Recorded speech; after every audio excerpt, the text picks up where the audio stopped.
participation. Thank you.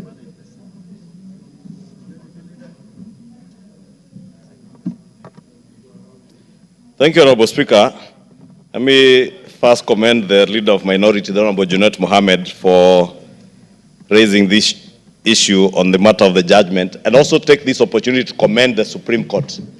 Because, Honorable Speaker, the architecture of a constitution, and we must thank God that under the 2010 Constitution, the Supreme Court came into being. Because, Honorable Speaker, as an advisory court also, they have now set the pace, as the Honorable Junet Mohammed says, for us to be able to enact substantive legislation to guide our public participation exercises in the legislative processes of this House and even those of the other House and our county assemblies, Honorable Speaker. Honorable Speaker, I want to agree with the Leader of Minority that in line with Article 2 of our Constitution, that says that the people may exercise their sovereign power either directly or through their democratically elected representatives. And those democratically elected representatives are the men and women who sit in this House and in the Senate, Honorable Speaker. And more so in this House, because it is this House that represents the people. And that is why you will find also in this Constitution, many of the bills that become law can emanate from this House and become law without going to the other House, to the Senate, Honorable Speaker, because we represent the people while our Senate colleagues represent our counties. And that is why those bills that touch on counties and county governments must, as a matter of the Constitution, go to the other House and may also emanate from that House, but must be completed in this House. And that is why I've always argued, Honorable Speaker, since 2013, when we began this new system with the bicameral parliament, that we don't need to belabor which House is superior to the other. If one House can enact legislation and it becomes law by itself, and the other House cannot enact legislation and it becomes law by itself, it has to go to the other House, then it goes without saying which House is the upper House, Honorable Speaker. But that is not the point, Honorable Speaker. The point is that public participation has been abused by a number of our judges, especially in the High Court. And I must commend the Supreme Court and those other judges who have exercised judicial restraint in making determination as to what constitutes good public participation. And I have listened, I've read previous judgments on qualitative and quantitative analysis of what is good public participation, Honorable Speaker. But the Supreme Court now has put it very well. And I want to agree with Honorable Junet that it was misconstrued that public participation is a referendum. And in fact, during the public participation exercise of the impeachment process of the former deputy president, there are those who argued that way. And there are those who believe that we are going to carry out a referendum exercise. Public participation is to go out and collate the views of the public. But it's still up to the members of parliament to consider the views of the members of the public.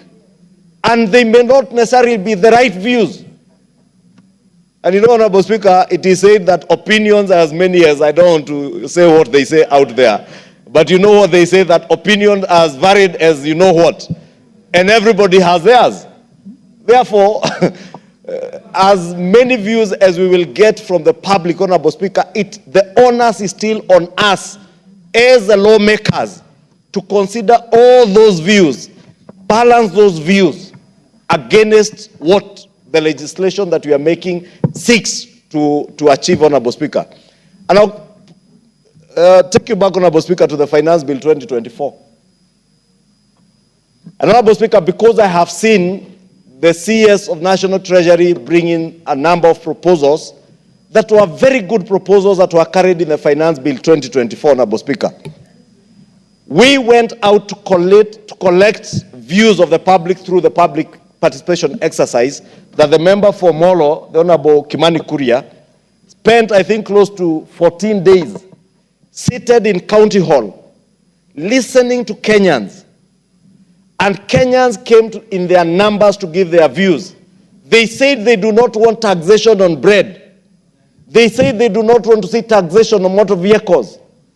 Kimani Kuria and the Finance Committee did a report which was tabled and adopted by this House in second reading, agreeing with members of the public that there should be no taxation on bread, no taxation on motor vehicles. Kenyans out there from the manufacturing industry, Honorable Speaker, industry, appeared before the Finance Committee and told them that we are killing our manufacturing industry in Kenya because we are encouraging more of imports than local manufacturing. And it was players in the manufacturing industry through KEPSA, through the Kenya Association of Manufacturers, that brought proposals that would protect our local manufacturing industry, made proposals to levy excise duty on completed or finished products being imported from China, the Far East, Europe, including diapers and sanitary towels. But what happened, Honorable Speaker? The public were incited to believe that this House was levying tax on all diapers, on all sanitary towels, and you remember our young daughters telling us in their parlance out there how wabunge hata hawataki tunyeshe sasa. You know, Honorable Speaker, how embarrassing when we saw it was when we watched our daughters, our teenage daughters, telling us that hatutaki wanyeshe. Whereas it is them that we sought to protect.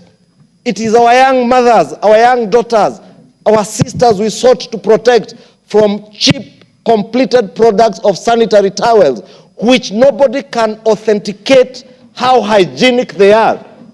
The standards that they've been manufactured under in the West and in the Far East, Honorable Speaker. And some of these Far East countries, Honorable Speaker, you know, they have no standards. You get what you pay for.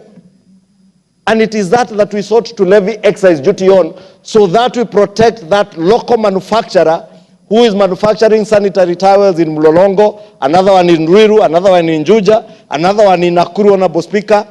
It is the farmer in Western Kenya and Luo Nyanza, and parts of Nyanza, Honorable Speaker, that we sought to protect, who has now been given cotton seed, BT cotton seed, to produce cotton for the value addition of these manufacturing industries, Honorable Speaker. It is the Kenyan youth who are on the streets we sought to protect, to create jobs for them in those factories here, Honorable Speaker. But what did we do? We were told, reject. We rejected, we lost jobs. We rejected, we exported jobs to the Far East. No wonder, Honorable Speaker, today, when CS Mutua announces 3,000 jobs in Qatar, 30,000 Kenyans turn up at KICC. I want to plead with the Kenyan people, and more so our fourth estate, Honorable Speaker. Let us be responsible in how we communicate to our people, because we end up misleading our people, and at times even us as political leaders, we are guilty, because we end up saying what we think is popular with the public, but not what is right. And I've said here, Honorable Speaker, before, what is right is not necessarily what is popular, Honorable Speaker. Therefore, in terms of public participation, I want to ask all our committees, when we embark on public participation, our work is to listen to the views of the public and balance it against the legislative proposals that we have and against the policies that we seek to anchor that legislation on, Honorable Speaker. Because it is only you who, upon being elected, like the member for Kajiado South, the people of Kajiado South believe that the member of Kajiado South is the best amongst their people, Honorable Speaker. And therefore, because he's among the best of Kajiado South constituents, they entrust him to come and make laws on their behalf. And therefore, they expect the member for Kajiado South or the member for Kikuyu to know better. And by knowing better, to be able to know this legislative proposal that is before the House is anchored on the policy of import substitution. And therefore, you must balance the question of import substitution, the policy of import substitution, against the legislative or the tax proposals being made vis-a-vis the interests of business people who are importing cheap products that endanger our women, our young girls, Honorable Speaker, and it is only these honorable men and women in this House who can do that. Therefore, in conclusion, Honorable Speaker, let me inform the minority leader that indeed the office of the Attorney General is in the wee hours of finalizing on the public participation bill, a substantive bill that now, even further informed by what the Supreme Court has said, will guide our public participation exercise moving forward, Honorable Speaker, so that we do not find many of the statutes that we enact into law in this House and in the other House, Honorable Speaker, being rendered unconstitutional on the basis of public participation. With those few remarks, Honorable Speaker, let me conclude by commending the honorable ladies and gentlemen in the Supreme Court who rendered that judgment that was very well informed, and we can now comfortably say that that Supreme Court has men and women, Honorable Speaker, who weighed in on the issues that will guide our country very well moving into the future. Thank you, Honorable Speaker.